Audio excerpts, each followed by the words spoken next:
I want to welcome you to the regular Saturday afternoon sponsorship workshop. This is a meeting of the Stairway Group of Alcoholics Anonymous. My name is Jim and I am an alcoholic. Hi everybody, I'm glad to see all of you here today. This meeting is an hour and a half in length and we take a 10-minute break at the halfway point. Today we're going to be completing our look at the 7th chapter, and we may move on into chapter 8. We'll have to see how that works out. We conduct this meeting as an AA meeting with an abbreviated format in the interest of saving time. Please join me in a moment of silent meditation. We'll say the Serenity Prayer together. Thank you. Serenity Prayer. God, grant me the serenity to accept the things I cannot change, courage to change the things I can, and wisdom to know the difference. Amen. And Alcoholics Anonymous is a fellowship of men and women who share their experience, strength, and hope with each other. They may solve their common problem and help others recover from alcoholism. The only requirement for membership is the desire to stop drinking. There are no dues or fees for AA membership. We are self-supporting to our own contributions. And AA is not allied with any sect, denomination, politics, organization, or institution. Not wish to engage in any controversy, neither endorses nor opposes any causes. Our primary purpose is to stay sober, help other alcoholics to achieve sobriety. We have anyone here who's been out improving their resume and is coming back? Like to give us your first name? Yes, ma'am. Hi, my name's Amy and I'm an alcoholic. Amy? Hey, Amy, it's good to have you here. Let's give Amy a hand. Terrific. Anyone who's brand new, this is their first ever AA meeting? How about anybody visiting from out of town, out of state, or out of space? Any ETs here? No. Good afternoon, sir. Good to see you. It's customary tradition on this group to read a portion of chapter 5 from the Big Book of Alcoholics Anonymous, which is on page 58. And Jennifer's going to read that for us today. Thank you. She just found out. I'm Jennifer, and this is how it works. Rarely have we smell who thoroughly followed our path. Made clear 3 pertinent ideas. A, that we were alcoholic and could not manage our own lives. B, that probably no human power could have relieved our alcoholism. C, that God could and would. Good, thank you. Thanks very much. I love it when she reads the chapter 5. She is a trained professional radio personality, and you can tell from the way she enunciates and reads and stresses. It's with feeling, and that's good. I think so much of the time we kind of mumble through chapter 5, and yet if you were here when we were studying the 5th chapter, you remember just how critically important those 3 pages are. I mean, that's the whole program of Alcoholics Anonymous in those 3 pages. Today we're going to continue our discussion of the 7th chapter, and we will be commencing on page 96. But before we get into the continuation of our study of the 7th chapter, let's remind ourselves of what we discovered last week. First of all, chapter 7 is commonly known as the 12-step chapter, and that's only partly true because not all of the 12th step is contained in chapter 7. The basics of chapter 7 have to do with carrying the message, or in later terms, sponsorship. At the time chapter 7 was written, there were no sponsors. They didn't have sponsors. There were people who helped other people, and they were referred to in the Big Book as spiritual advisors and so forth. Sponsorship itself did not become a reality until in the 40s. And the earliest reference to sponsorship in the literature, AA literature, is in 1947. Prior to that time, people were helping people, and that's the basis upon which this fellowship was founded, was that one alcoholic carrying the message to another. So when we look at chapter 7, if we would like to equate it to sponsorship, it doesn't quite fit that either. What is missing from this chapter is any definition or discussion of a spiritual awakening, nor is there in this chapter anything which really relates to practicing these principles in all of our affairs. So what we're left with in this chapter is, of course, extraordinarily important.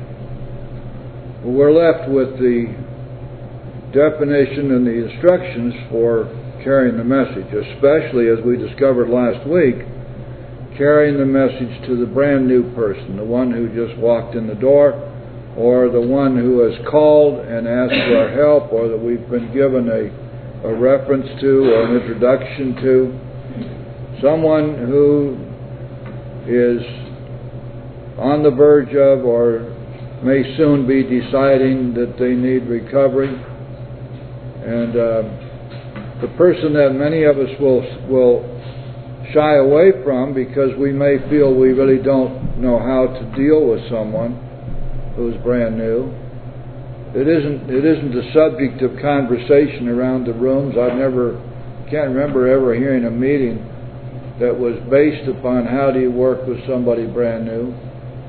And a lot of folks just simply don't know how to do it and are afraid of it. But the instructions, as we discovered last week, are right here in chapter 7. It tells us precisely what to do.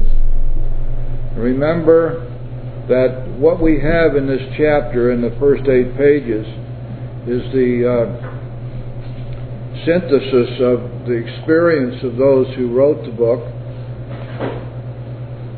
but added to it the advice and counsel which they received from outsiders, especially from Dr. Silkworth.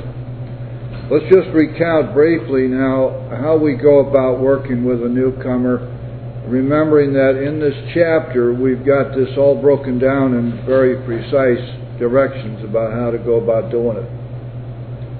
First of all, remember we get the new person alone. This should never be a mob scene. It should never be a situation where the new person feels they're being ganged up on.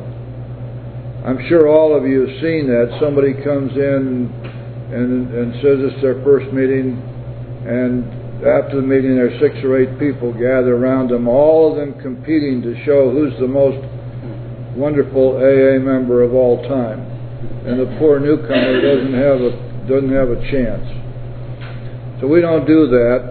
The big book tells us that it is one-on-one. This means that the person who has been here for a while, or maybe for a long time, is working with somebody who's brand new. The first thing then is to get them alone. The next thing it tells us to do is to find out something about them. This doesn't have to be, as the treatment centers do, make them write out an autobiographical sketch which would go on for 192 pages. All we want to do is get some basic information. Age, if it's not really obvious, sex, sometimes you can't always tell. That's a joke. We want to know something about their family and perhaps if they have any kind of religious preferences, education, their job history. But just briefly, not something which is going to sound like a 3rd degree or interrogation. We want to get just a little idea of what's going on with them. Being careful never during this early stage to accuse them of anything, or accuse them of being an alcoholic, or coming out with some of this wise guy stuff like, well, what do you think this was, a bingo game? You know, you're here because you're drunk just like me, and all that. Admit it, on your knees, all that crazy stuff. We don't do that. once we have found out a little bit about them, and if they're interested in talking to us, remember, we got to establish our bona fides, our credibility with them, because otherwise we're not going to have any particular success in getting through to them. So the first thing then, once they've agreed that they'd like to talk with us, we're going to tell them about ourselves and how we drank. It's critical. This is foundation stuff. You see, what we're doing is we're letting them know that we know what we're talking about, that we have been there before them, that we have suffered exactly the same problems that they're just coming out of. So we tell them how we drank. We tell them how alcohol affected us. We tell them about the terror, bewilderment, frustration, despair, the horrible four horsemen. We tell them about our resentments and angers, about our thoughts of revenge, about our dishonesty and selfishness. Whatever it is, this is not some kind of a great big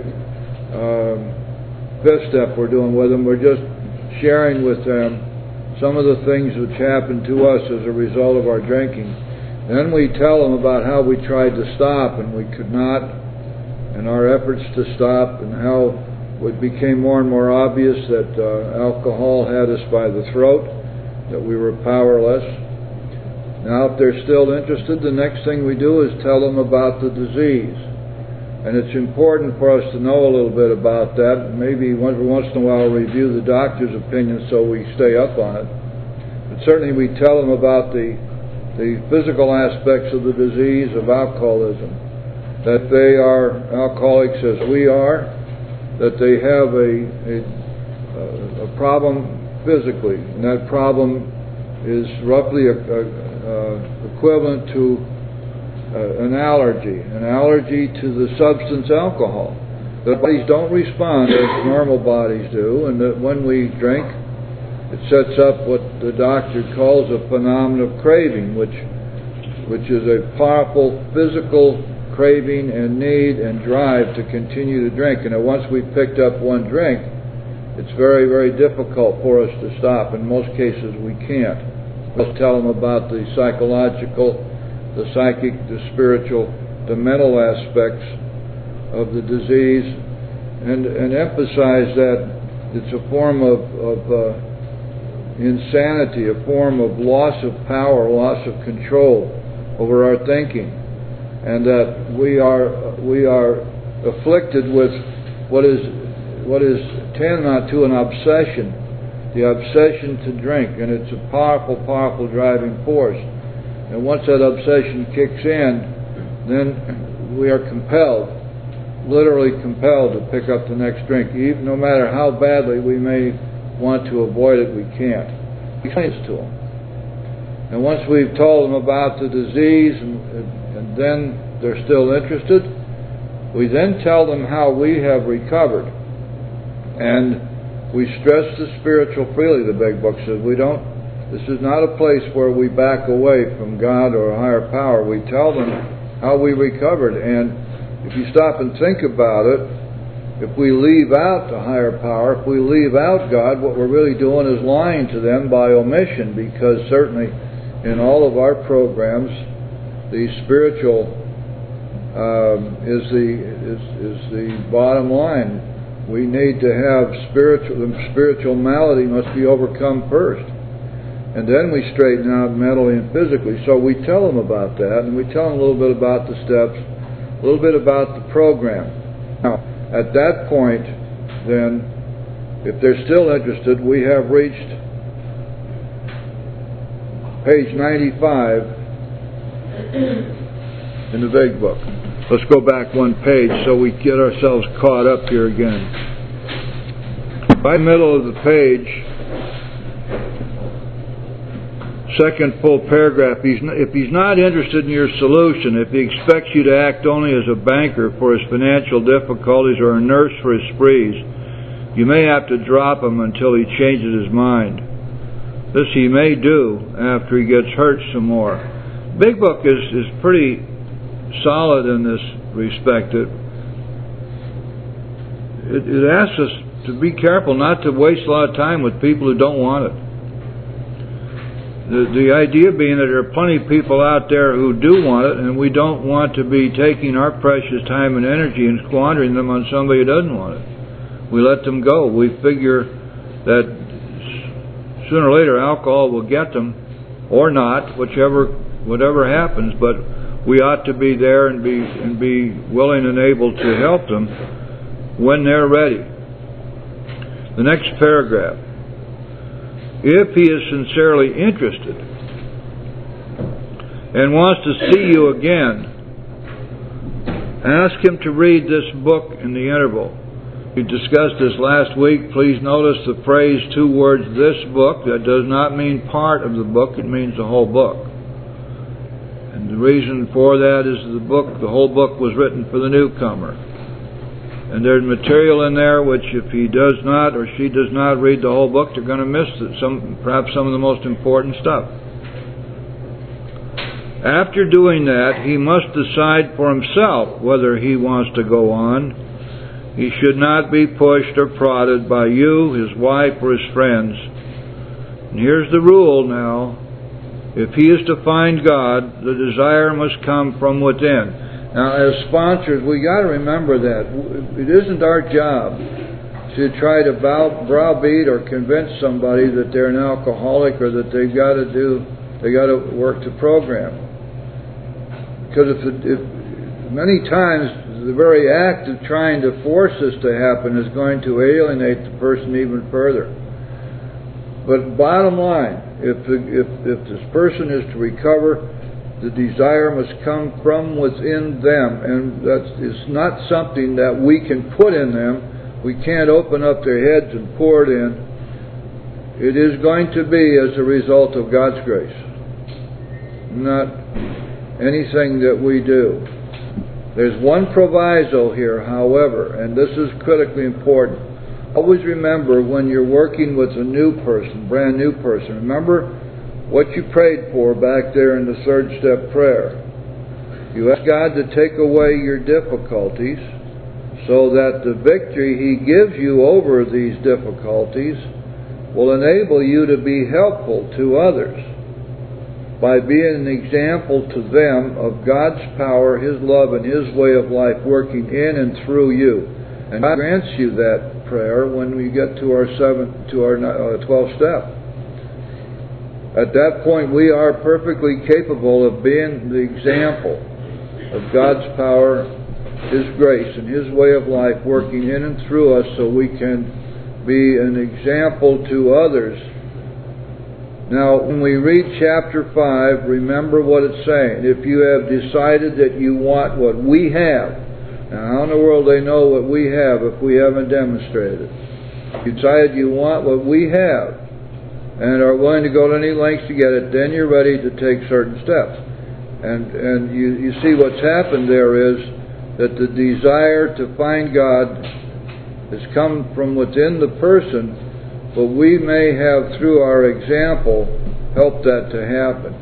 Because they see what we have, and it begins to come through to them that they want what we have. Somebody want to get the air conditioning turned back on. It's over on that wall, just turned around. Over by the cabinet there.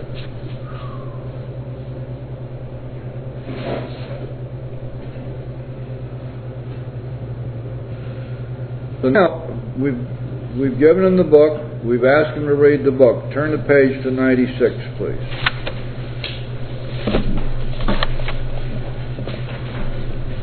The middle paragraph, 2nd paragraph. Suppose now you are making your 2nd visit. This is not 6 months down the line. This is not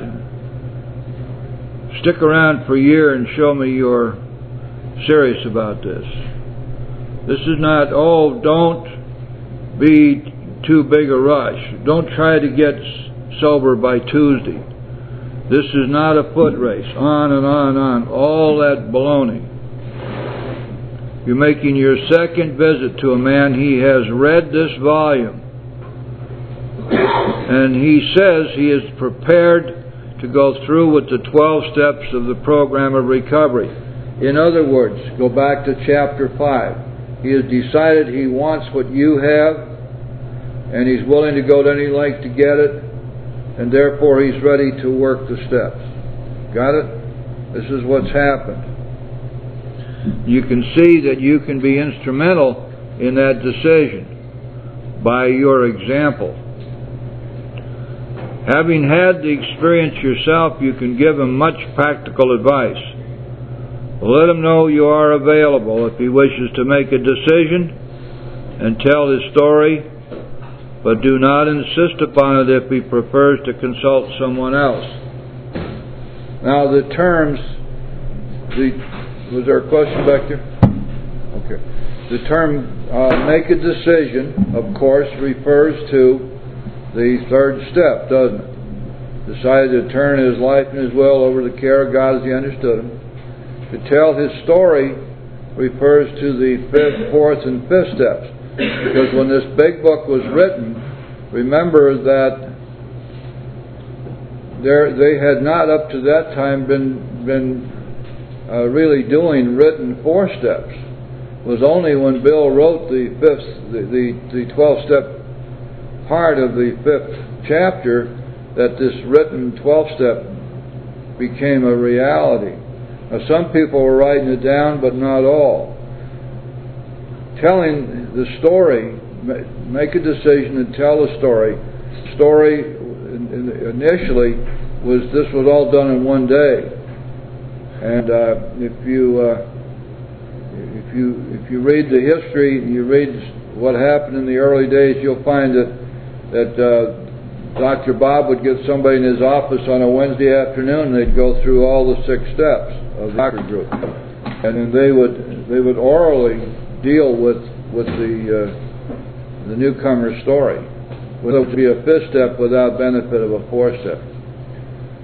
That's why those 2 things are the only things mentioned here. If you're reading it in a modern times, to make a decision to tell a story, translate that to work the steps, and then you'll be just right. Do not insist upon it if he prefers to consult someone else. Notice that what's happened here. He's read the book. He says he's ready and willing to go forward. What do? We take him immediately to the steps. None of this, as your lazy sponsor sees it, 9 months from now we may be... I'll tell you when you're ready. In the meantime, call me every day or I'll fire you. Don't make a move without asking me. If you need to go to the bathroom, put up 1 finger or 2 and I'll give you permission if I think it's okay. You don't know it, but you just surrendered your entire life, not to God, but to me. I'm your sponsor. We're not going to do any of that foolishness, are we? We've given up trying to be the controller of anybody. See, our job as sponsors is what? It's very simple. We're to carry this message. We're teachers. We're to teach people how to work the steps and to guide them and encourage them and to be there for them as they work their steps. Because all the power of this program is in the steps. None of the power of this program is in us. Whatever power we have is derived from God, and God gives us the power perhaps to be good teachers. What are we teaching? We're teaching 12 spiritual principles called the 12 steps. That's our job. Anything else we can do to perhaps help along the way, fine, let's do it. Jim, don't we have to be good students too? Of course. That's what you're all doing here. Good. And I had to be a student before I could be a teacher. And I'm still a student because you guys keep teaching me stuff. You should see some of my sponsees, man. I don't need a sponsor anymore. They all take care of me. I don't make a move without somebody saying, "What are you doing?" Anyhow, and don't let anybody tell you that there are no teachers in AA. It may, in a sense, it's close to being true, but see, that's the problem. The biggest problem in AA today is lack of good sponsorship, because we have fallen prey to all this mythology and all this baloney stuff and all these things that are twists and turns of the big book, and a lot of the stuff that comes out of the 12 and 12, which has nothing to do with working the steps, it's just sort of half-assed philosophy, most of it. Some of it's pretty good, but it doesn't tell us how to work the steps at all. So we need to be able to show our sponsees from our own experience, from the big book, and from what we've seen with others, show them how to work the steps, because that's where the power is. And if we forget that, we start to think that we've got the power, that's when we get ourselves in a jackpot, because then we begin to get the ego of sponsorship, and that's a terrible thing. And we start making people dependent upon us, and that's an even worse thing. Our goal is to help somebody become independent of everything and everybody except God. That's our goal. And the last thing we want to do is let them become dependent upon us. At first there is a strong tendency, but we discourage it and we help them get on their own 2 feet and stand on their own 2 feet and insist they do it, and take responsibility for themselves, take responsibility for what happens to them. Become disciplined, become consistent in doing the work. Dealing with life straight up and honestly. Being self-aware and taking care of problems as they arise. We teach them to do all this stuff, and they need to see us doing it too. So now we've gotten to the place where the newcomer, as directed in this book, is now in his or her steps. Now let's see, we're going to take the rest of chapter 7 and see what we find in here, because there's a lot of stuff in here which runs directly contrary to what you hear in the rooms all the time. First of all, we're going to be jumping around a little bit. I want to show you how this all comes together. Look at page 100 right now.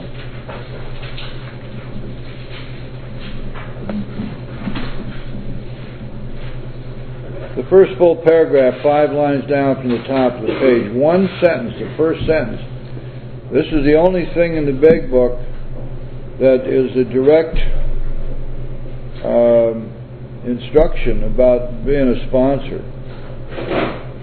Both you and the new man must walk day by day in the path of spiritual progress. That's sponsorship. 2 people walking day by day, each of them progressing spiritually. It's so important to understand that what you and I are doing here is learning how to take these tools that we've been taught, and in the teaching of them to others, we likewise get to grow. And when we fail to do that, we don't grow. When someone asks you to help them, believe me, you're being honored. And it's God's grace. And you say, thank you, God, for bringing me somebody who thinks enough of me to be willing to let me help them, to work with them. Because this is a tremendous boon. Go back to what Bill said, guys, because we've got to remember this all the time, this basic stuff. In Bill's story, he told us what the rule is. That if we fail to enlarge and perfect our own spiritual life through work and self-sacrifice for others, we can't survive. And so what we're doing here in this workshop is learning how to do that in a most efficient way, and learning how to do it so that we will feel confident in our ability to carry the message. That's why we're here. But you can see that this one sentence tells us exactly what it is. 2 people walking day by day, each of them growing spiritually. When you think about it that way, it changes the whole perspective of sponsorship, puts it where it belongs. Doing God's work. Doing God's will. If we look in the big book, it tells us that everything we're doing here and as we work the steps, is to fit ourselves to be of maximum service to God and the people about us. When we do our 7th step, we ask God to take away those defects which stand between us and our usefulness to Him and to our fellows. The message is repeated over and over and over again. That's what we're here for. That's why we're doing all of this. So that we will give ourselves the confidence and the knowledge to do an even better job of carrying God's message to others. Now then, let's take a look at the bottom of page 100. You have heard a lot about don't go near a barber shop if you don't expect to get a haircut. That you got to give up all of your old playmates and stay out of all the old playpens. That you got to change your life entirely if you want to stay sober. And all of that advice is purely fear-based and is a human solution to the problem of alcoholism. Has nothing to do with any of that stuff. Alcoholism is a disease which is dependent upon spiritual bankruptcy in order for it to operate within us. Because when we become spiritually fit, the problem of alcoholism and alcohol is removed. Doesn't exist, it's gone. We're restored to sanity. What the big book says is when the spiritual malady is overcome, we then straighten out mentally and physically. So we're not looking here at the solution to our problem as being these human solutions which are so easily taught, and we hear them all the time in places like the little book, scurrilous little book called Living Sober, which has nothing to do with the big book or the steps, or in treatment centers or wherever the human solution is taught. We're going to hear this stuff. Yes, Brian? The first sentence there that you're about to touch on says, assuming we are spiritually fit, meaning it's not if you're just trying to get sober, go run back to the Badlands where you used to cop and go to McDonald's in the corner there because it's okay. It says, assuming if we are spiritually fit, meaning at first, wait till you get a couple steps where you start seeking God, then you might be able to have enough armor to go, or you will be able to. Obviously. Yeah. That was directed at me. Obviously. No, not really, but she said a point. I agree with you, and then she brought up a point, not right away. I think people play some things in the beginning are important, and it complements her thought in the first sentence there, basically. Let's go over to page 101. See what it says there. Second full paragraph. In our belief, any scheme of combating alcoholism which proposes to shield the sick man from temptation is doomed to failure. If the alcoholic tries to shield himself, he may succeed for a time, which is what you're talking about. But he usually winds up with a bigger explosion than ever. We've tried these methods, these attempts to do the impossible have always failed. What we need to know about this, Brian, and you make a good point because it is puzzling to some. The solution to alcoholism is not to avoid places where alcohol is served.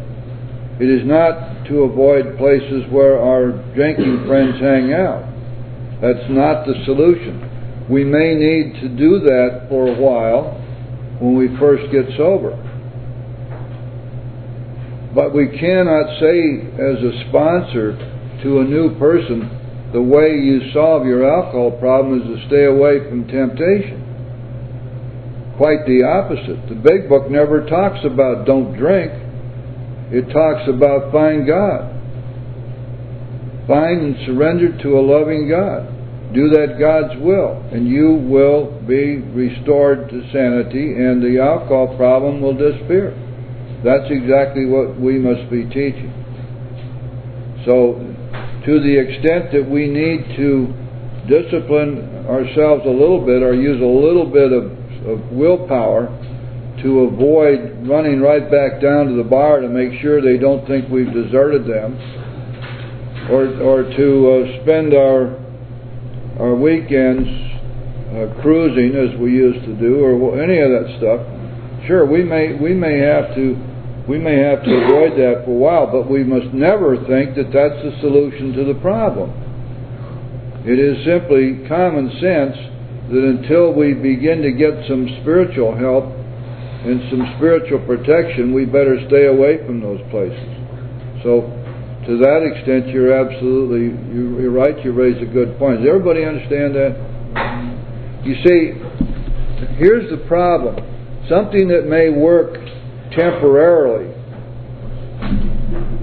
which is bandied about as being the solution to the problem, is very dangerous, and it's wrong. Because the new person can't discriminate between these things. We need to teach them right from the beginning. That's why we learn that when we're telling them how we recovered, we stress the spiritual freely. In our first step, when we're helping them with the first step, one of the first things we get them doing is praying. Even if they're praying to whom it may concern, or God, if you're there. Because it's essential to begin to link up with the higher power immediately. There's no point in holding back on it. And so, let's go down to the bottom of the page now, and we'll go back to what Brian was talking about and see how that fits. 3 lines up in the bottom. Assuming we are spiritually fit, we can do all sorts of things alcoholics are not supposed to do. People have said we must not go where liquor is served, we must not have it in our homes, we must shun friends who drink, we must avoid moving pictures which show drinking scenes, we must not go into bars, our friends must hide their bottles if we go to their houses, we mustn't think or be reminded about alcohol at all. Our experience shows that this is not necessarily so. We meet these conditions every day. An alcoholic who cannot meet them still has an alcoholic mind. There's another way of saying is still dealing with untreated alcoholism. And there are plenty of those people around. There is something the matter with his spiritual status. His only chance for sobriety would be someplace like the Greenland ice cap, and even there an Eskimo might turn up with a bottle of scotch and ruin everything. Ask any woman who has sent her husband to distant places on the theory he would escape the alcohol problem. How many of us have already in our own lives experienced these so-called geographics? How many people ended up in Miami trying to escape from the hometown where everybody was there with a bottle in hand, thinking, if I can just get away from those people and get away from my problems and all my creditors and everybody, the ex-wife and all that, and if I can just get down to Miami, I'll be home free and everything will be changed. And the minute we're down here, alcohol is still with us. We never left that behind one bit. So we've had experience with this. We know it doesn't work. Again, the danger of suggesting to any newcomer that these Band-Aids are anything more than that. That in fact we're really telling them, what we're really telling them is giving them a solution which can be a long-term solution. That's the danger. Or even letting them assume that that's true is a danger, because they will drink again. Our solution is 12 steps: finding, surrendering to, and doing the will of a higher power. That's our solution. And nothing else that we know of will work. Please open your books to page 101.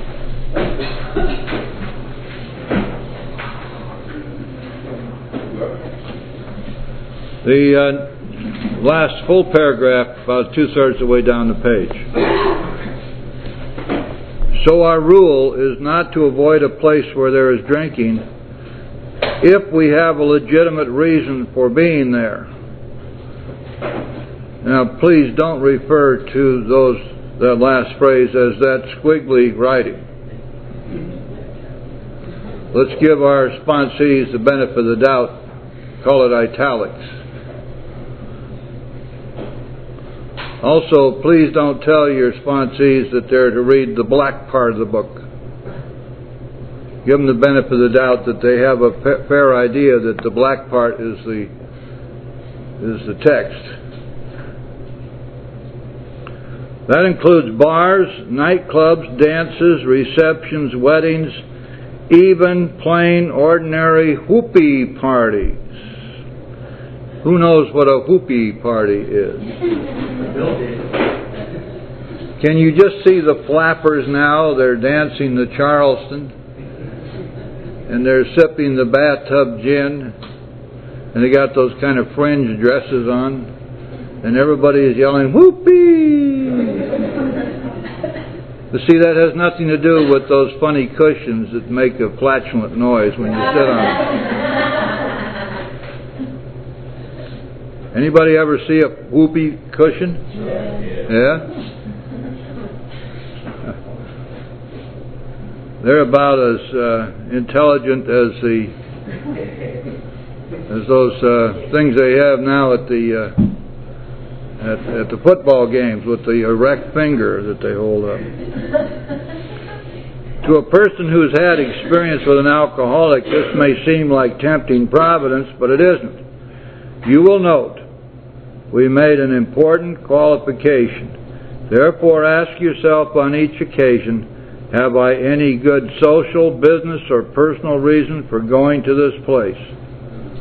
Or am I expecting to steal a little vicarious pleasure from the atmosphere of such places? If you answer these questions satisfactorily, you need have no apprehension. Go or stay away, whichever seems best, but be sure you are on solid spiritual ground before you start, and that your motive in going is thoroughly good. Now, this mention of motive is real important, guys. When we get back into the steps, one of the things we're going to be learning is that as we are teaching the fourth step, and as we're hearing the fifth step with our sponsees, one of the things we want them to be doing is to checking their motives. For example, in the second part of the fourth step, where we go back to our resentment list to answer some questions to see what our faults, what our wrongs were, we ask ourselves, what were my actions, what were my attitudes, and what were my motives? And as we progress through the steps, we reach a point where we can deal with motive as being just as important as action. In other words, it goes this way. If I do the right thing, but I do it for the wrong motive, it's just as bad as if I did the wrong thing. And when we look back in our lives, we find that we did all kinds of things, just almost like we're showing off how wonderful we were, but our purpose, our motive, was all screwed up. And it was almost in every case was selfish and self-centered. And so this question of motive is very important. And now we're seeing it's also very important in terms of the actions that we take, which might otherwise put us in danger. If I go to a bar and I'm going there for the purpose of checking out the well, used to be the young ladies, let's say now the middle-aged ladies. Please, not the older ladies, not yet. Seeing what kind of whoopee party might be in the offing, then I put myself in danger, because that's what I used to do. But if I'm there because there's a good business reason or personal reason to be there, then I'm not in any danger at all. We go on to say, go or stay away, whichever seems best. Do not think of what you will get out of the occasion, think of what you can bring to it. But if you are shaky, you'd better work with another alcoholic instead. All the way through the big book, you're going to find the same thing consistently over and over again. That the ultimate solution, whenever we find ourselves in the jackpot, is to find somebody to help. Remember in the 10th step, that after we've done our 10-step inventory, and if we have found that let's say we're angry, and perhaps we've even hurt somebody because of our anger, and we've written about it, and we've talked to somebody about it, and we've asked God to take away the anger, If we've hurt somebody, we make amends quickly. Then it says we resolutely turn our thoughts to someone we can help. For example, the solution to our sex problems always ends up with the same thing. If sex is very troublesome, we look for somebody we can help. We think of them and what we can do for them. And this takes us out of ourselves and quiets the imperious urge, when to yield would mean heartache. That's what the big book tells us. So across the board we have exactly the same instruction, very consistently. That's what we're doing here, learning how to be of maximum help to others and to carry God's message in the maximum way. Let's go down to the bottom of the page, the last full paragraph, 2/3 of the way down. Your job now is to be at the place where you may be of maximum helpfulness to others. So you see how consistent all of this is? So never hesitate to go anywhere if you can be helpful. You should not hesitate to visit the most sordid spot on earth on such an errand. Keep on the firing line of life with these motives. See, again, we have motives. And God will keep you unharmed. Now, I've had a lot of experience with this kind of stuff. As a matter of fact, as some of you know, I was arrested and tried and convicted of contempt of court for not being willing to testify against one of my sponsees, and I spent quite a bit of time in prison. When I came before the judge for final sentencing, he asked me if I had anything to say. And I said, just one thing, Your Honor. The big book tells me that I'm to stay on the firing line of life, and that's all I want to do. And he looked kind of funny, and he turned to the U.S. prosecutor, and he said, you know, I'm going to let him do that. I'm going to let him go right now. He said, you're free to go. I have been in places, for example, there's a lady right now who lives in Davie, whom I sponsor. 7 years ago, she was in the middle of Crack Alley down on 79th Street, living in a dope house. Most of the people there were heroin addicts. She's a heroin addict. She was prostituting herself on the street. He called me. I went down and walked into this place, and if you've never been in one, it's kind of like walking into the pits of hell. Stunk. It was disgusting, and people there, my heart went out to them because they were so sick. And she was there, and I got her and I brought her out. And when a month later, she'd finished her steps. She was still pretty shaky, but she finished her steps. Today she's graduated from college as a teacher. She's married. She has adopted a little boy. She and her husband live out in Davie in a beautiful home. And so I've watched this process work for people.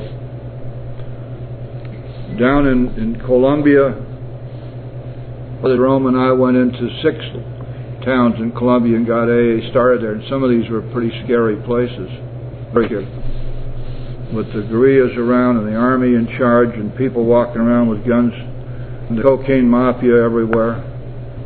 But there was no fear, because I believe what this says. God will keep you unharmed. And also those places we were able to get AA going, and it's going yet today. And there are a lot of people in those towns who have recovered from a seemingly hopeless state of mind and body, who otherwise would have been lost and doomed to an alcoholic death. So I believe that this is true. And I think it comes down to this. Once we have really concentrated on doing the work of the steps, and we have reached a spiritual awakening, that we gain so much in the way of faith and trust in God that we almost never have fear anymore. We're certainly not afraid of those things where we're on a mission, knowing that we're doing what God wants us to do. We don't have any fear there at all. And it's a wonderful feeling, to be able to live your life free of fear. It ought to be one of the most important driving forces in the life of somebody in recovery, to know that we can reach a point where fear, that horrible force in our lives, is just about conquered entirely, and it is.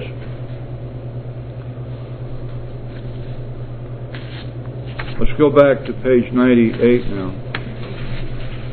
96. Some of you already know this little story, but it's kind of cute. If you look on page 96 and then you turn back to page 69, we will see that there's a direct parallel between the two pages. On page 69 we have the sex inventory and the solution to our sex problems. And so the way the story goes is this. A lady had decided upon some young man who was there in her group. She thought he was quite delectable. Today I think they're called cute or something like that, which would have been a terrible insult when I was growing up. And this guy wouldn't have anything to do with her. And she made the big eyes at him. She made every effort to get him interested in her, and nothing worked. She was getting very discouraged, very unhappy. She talked to her sponsor about it. Her sponsor said, well, go home and read page 69. As she got home, she said, oh, let's see, what page was that? Oh, yes, page 96. Do not be discouraged if your prospect does not respond at once. Search out another alcoholic and try again. You're sure to find someone desperate enough to accept with eagerness what you offer.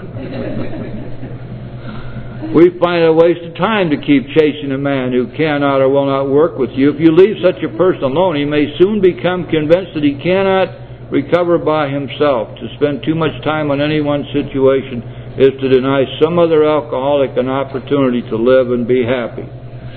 So we take that as pretty good advice. But the reason that we're looking at this right now is because, again, the Big Book is telling us, look, you want to be helpful.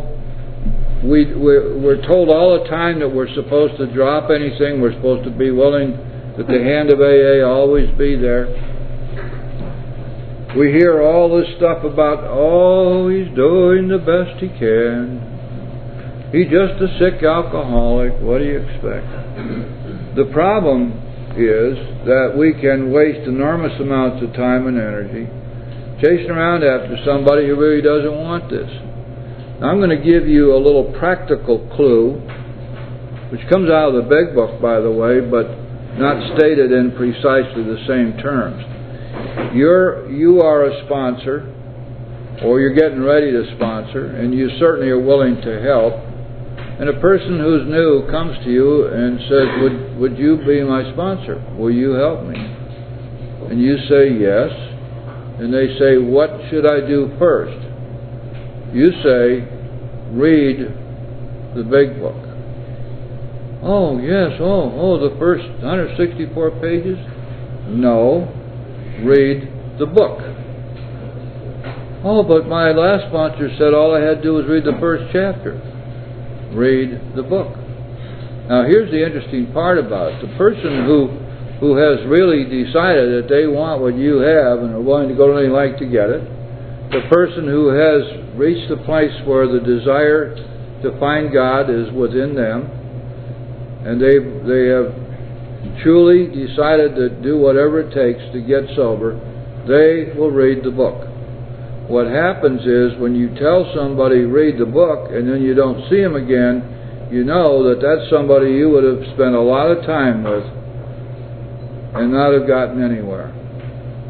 But this is not just about us by any means. It just happens to be a kind of a fallout because the Big Book, we already read it, says to start with a new person, have them read the book. Why? Because this book was written for the new person. That was the purpose of writing the book.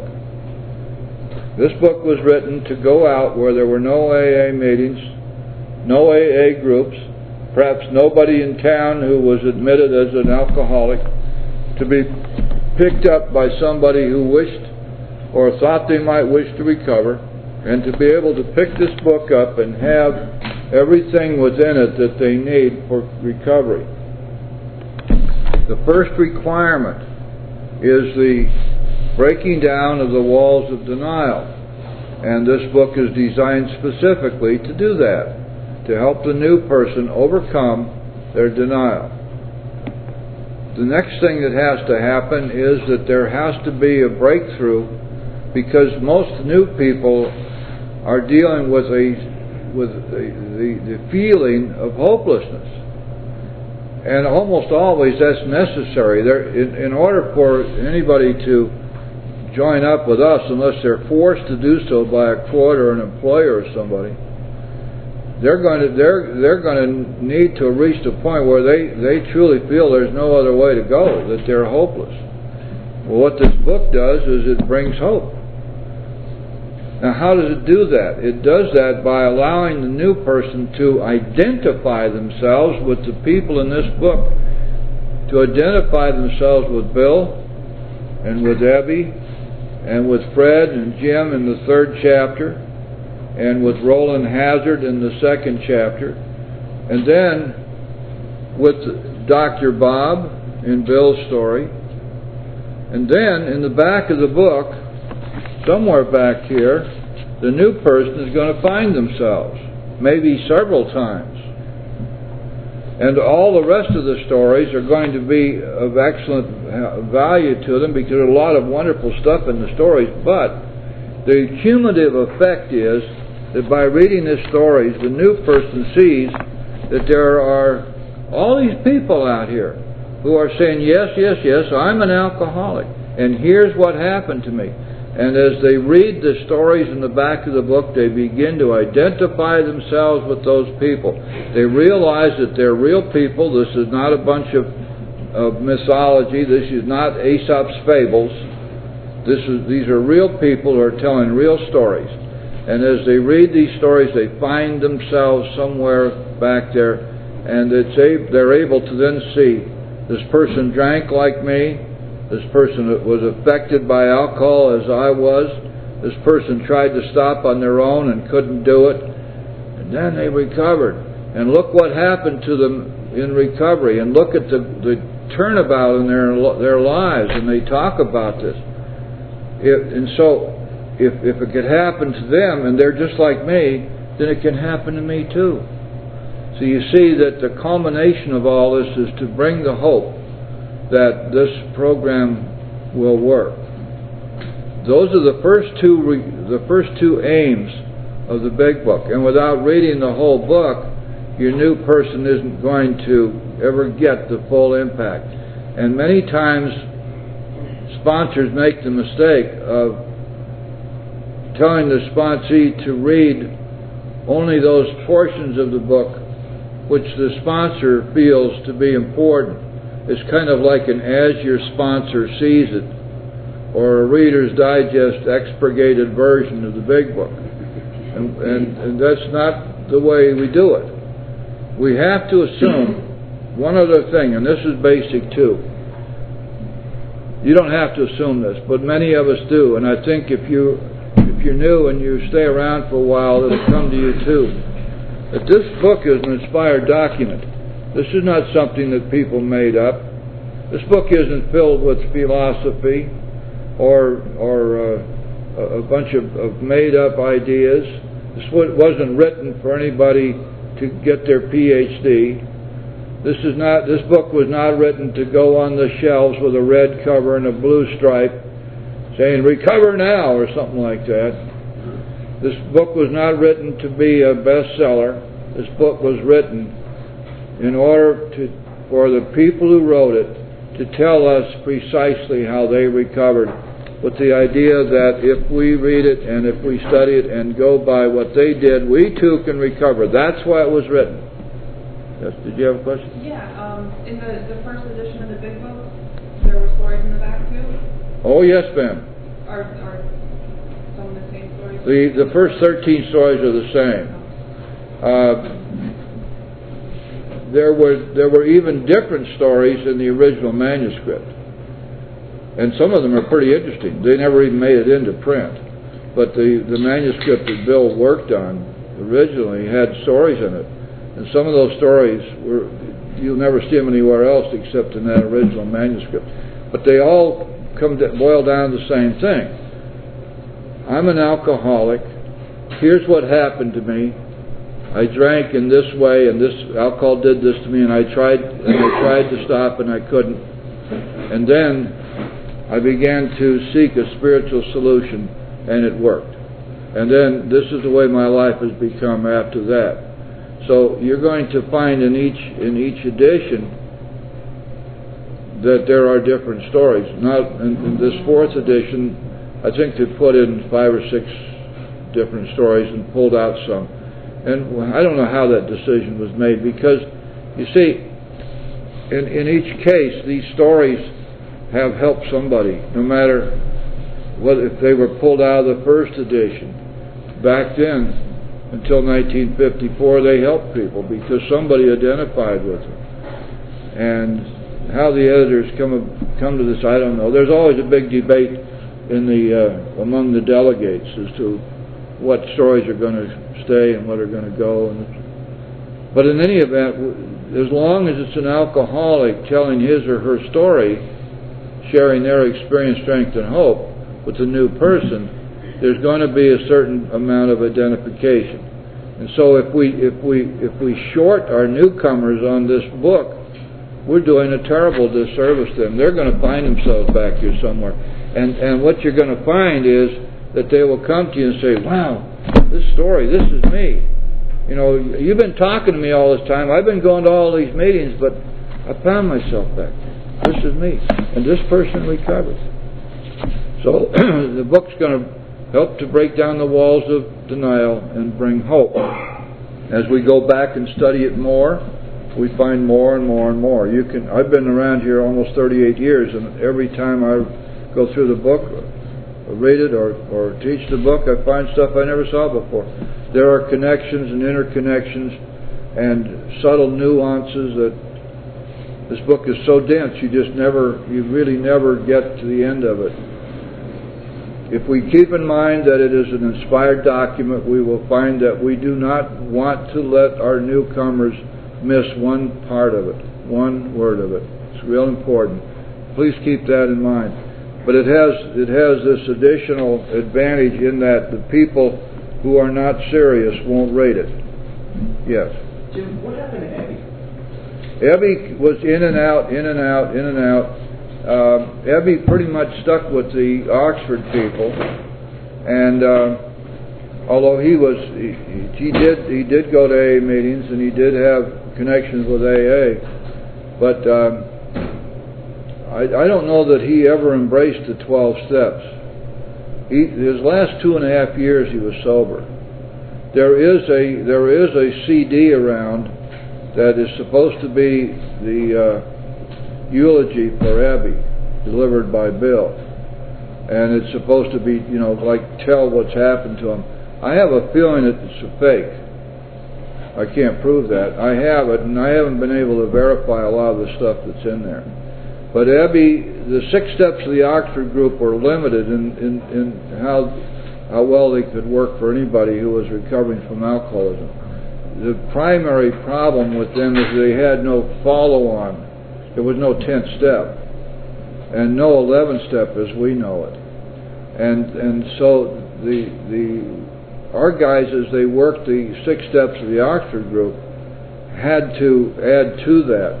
They had to find ways to be able to continue to live sober in spite of the fact that they continued to be threatened by the world and all of its people. And the threat translates to fear, and fear was translating to recurrence of defects, and the Oxford people had no way to identify or deal with these defects later on down the road. So if anybody who stuck with them was in jeopardy, any alcoholic, and many of them slipped and were gone. And that happened to quite a few of the original 100.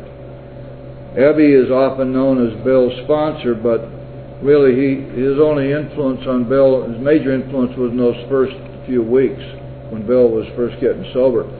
His father Ed Dowling from St. Louis, was pretty much Bill's sponsor for the years from 1940 to 1960 when he died, when Father Ed died. He wasn't a member of the fellowship, but he was Bill's spiritual guide. And in fact, there's a book out if you're interested, the letters back and forth between Bill and Father Ed. Very enlightening because it shows you Bill's state of mind at the time, especially when he was writing the 12 and 12. He was into LSD, and he was very depressed and suicidal, and he was a mess. And Father Ed was helping him write that book all the way down the line. So that accounts for why it's so screwed up. You know, so much of it runs contrary to the big book. Yeah. If you took LSD, how does that affect his sobriety? The what? If Bill took LSD, did it have a different connotation back then than it does now? No, it didn't. It was not a controlled substance, for one thing. And they didn't know very much about it. They thought it was a way to enlightenment. This guy, Larry, that was his big deal, you know. You just take LSD and you get transported into the Elysian fields of delight. I mean, it was not recognized for the dangerous substances we now know it to be. So that wasn't considered breaking his sobriety at that point? No. It was a lot stronger back then, too. Yeah, I don't know. I mean, I can't tell you very much about it, although I lived through that time. But the what is that, lysergic acid or something like that? Yeah.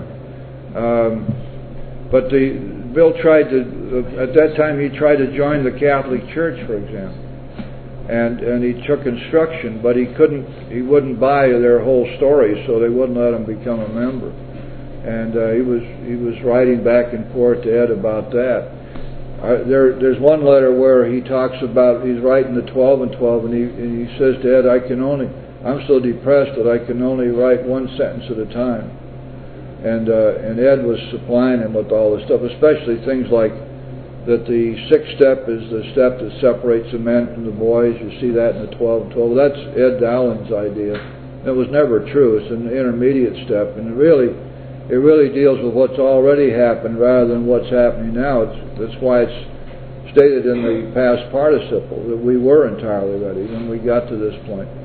But Ed thought that it had spiritual significance for him because of his Catholic training, which didn't apply really to AA. Yeah. When Bill W. got out of his depression. I can't hear you.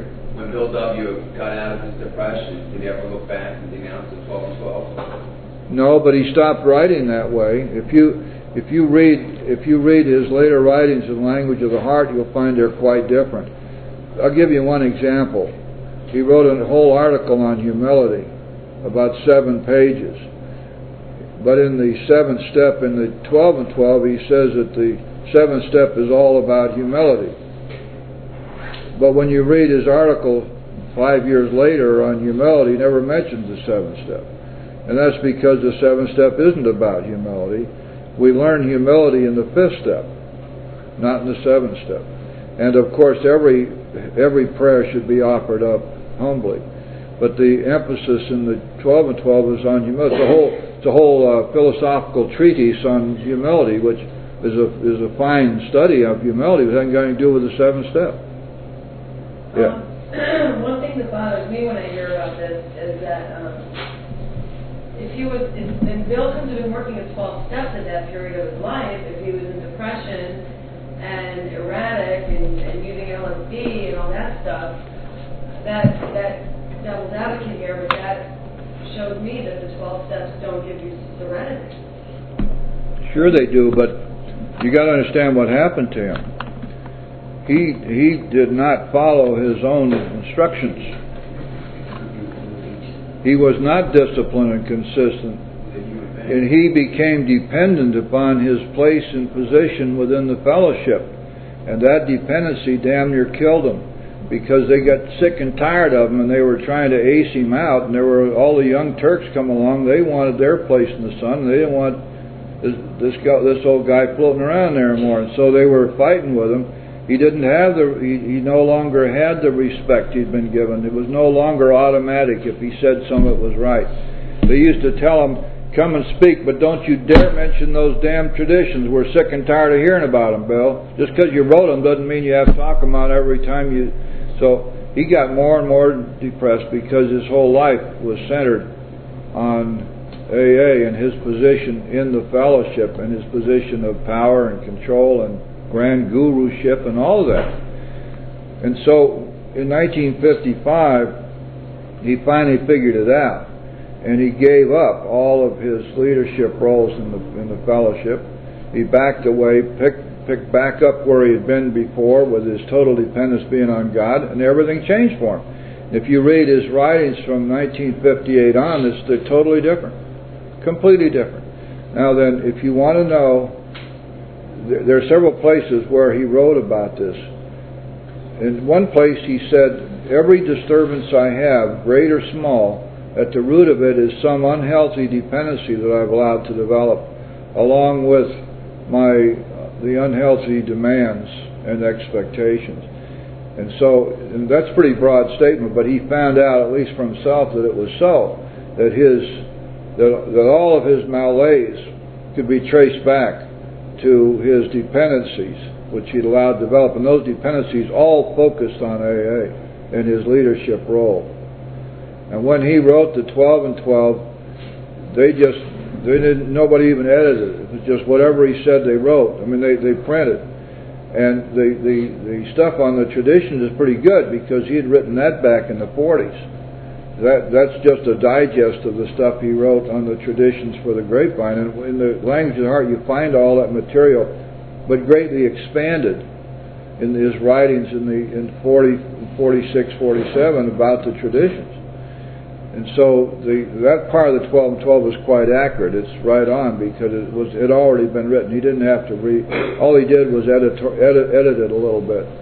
But the 12 steps, that's all original material. And the important thing about the 12 and 12 as far as the steps are concerned, aside from the fact that it's just dead wrong in a lot of places, and that it brings in religion, which it ought not to do, it brings in sin, which it ought not to do, it brings in the prayers of saints, which it ought not to do. But the worst part about it is that it never once tells you how to work steps. There are no directions. So you can pick up the 12 and 12, as so many groups do, and you can make up all your own rules. You can make up all your own directions about how to work the steps.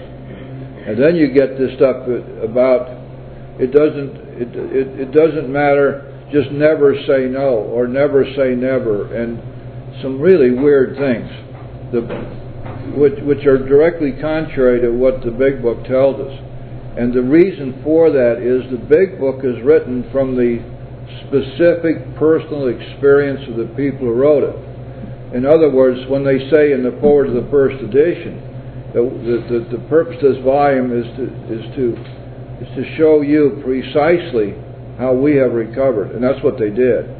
And so there are no weasel words in the Big Book. There's no comparative stuff in the Big Book. It's all flat out declamatory statements, categorical imperatives. This is what we did. This is what we did. This is what we did. This must be done or else. And all the way through. Never once does it waffle around on anything. But when you get to 12 and 12, it waffles all over the place. And so that's why when you read the 12 and 12, the step part, you better first know what the Big Book says, because there's some great language in the 12 and 12, some wonderful stuff in there. But you got to be able to distinguish between the great language and the stuff that's wrong, because you know what's in the Big Book and you know what's worked for millions of people, and why would you ever change that? And if the 12 and 12 is right, then the Big Book is wrong. Has to be, because you can't have it both ways, right? So we read the 12 and 12 with discretion, being quite familiar with the Big Book. Then we can gain from it. Yeah. Jim, I know we're running out of time. A friend of mine lent me a book called Pass It On. Yes, that's a good book. About that book? Yeah, that's part of AA literature. say approved. Good book. Who wrote that? It Yeah, seems Bill. like is it Bill or is Bill wrote most of it, yeah. he did? Yeah. Because it seems like in the beginning it's coming from a third party or... Well, he often wrote that way. Okay. Yes. What do you think about when people work their stuff out of the 12 and 12? How can you? I hear a lot of people doing that. How can you? I don't know how to do it. You can't. There's no directions in there. Yeah. What they do is somebody's made up a bunch of directions and said that these come from the 12 and 12, but they didn't. They came from Hazleton or Joe and Charlie or somebody down at the treatment center with a master's degree in psych who wrote out the directions. But there are no directions in there. You open it up when you get home and you tell me if you can find any directions for working any steps. You can't. Because it doesn't tell you how to do it, it tells you about it. And that's the problem. The big book gives you specific directions to work the steps, doesn't it? And what does it say? If you have carefully followed directions, then you've commenced a sense of flow of God's Spirit into you and you've become God conscious. It's very clear that if we're working from the big book, we carefully follow the directions. If you go to the 12 and 12, there are no directions. And so many groups love that book because, it's all over the map and you can get all kinds of great discussion from it, but you never learn how to work the steps. Make sense? Yeah. Oh boy, I'm sorry guys, I didn't mean to run over the hour. Let's see. Next week we're going to begin with the 8th chapter. We'll probably look at the 8th and 9th chapters. I would recommend strongly to you that you read both those chapters before you come in next week.